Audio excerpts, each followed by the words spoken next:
కడుపు మంటగా ఉందా? ఏం చేయమంటావు? నీకు ఒంటి మీదే మచ్చుంటుంది, నాకు మచ్చ మొత్తం ఒళ్ళంతా కప్పేసింది. ఎస్ సార్, మన ఇంగ్లీష్ విన్నారుగా, అదిరిపోయింది కదా. 30 రోజుల్లో ఇంగ్లీష్ నేర్చుకోండి సులభంగా. అవసరమైతే 30 రోజుల్లో ఫ్రెంచ్ కూడా నేర్చుకుని చూపిస్తాం. సార్, చెడ్డవాళ్ల ఉండడం నువ్వనుకున్నంత ఈజీ కాదు. అందుకు చాలా హోంవర్క్ చేయాలి. వర్టా?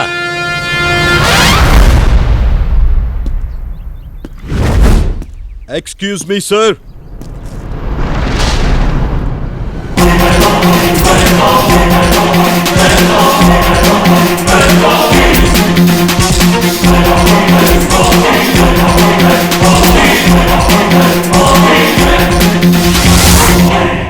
మచ్చ మొత్తం ఒళ్ళంతా కప్పేస్తే దాని పేరు యోగం కాదు సార్, దోషం.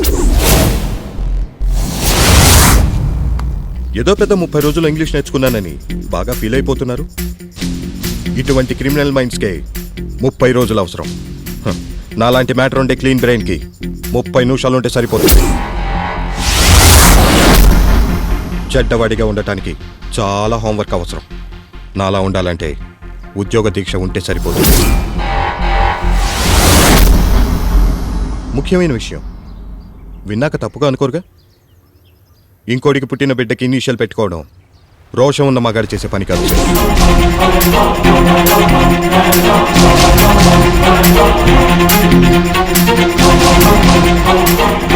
వస్తాను సార్.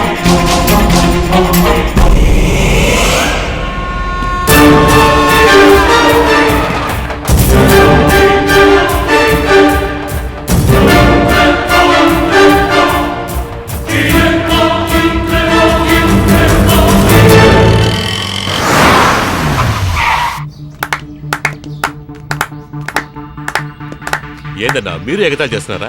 ఊరే నేను సూచి తడతా ఉండదు తప్పట్లో, నేను తట్టకూడదా? ఊరికేం తెలీదన్నా, అందుకే పిచ్చి పట్టినట్టుగా చేస్తున్నారంతా. నీకు ఈ పొగడ్తలు అవసరమే కదా, అందుకే కదా చిట్ ఫండ్ కేసును అరెస్ట్ చేసినావు. అయ్యో శక్తి, నేనేమి అరెస్ట్ చేయలేదు, అంతా అనుకోకుండా జరిగిపోయింది. ఇప్పుడు నువ్వు చెప్పేది నేను నమ్మాలనా?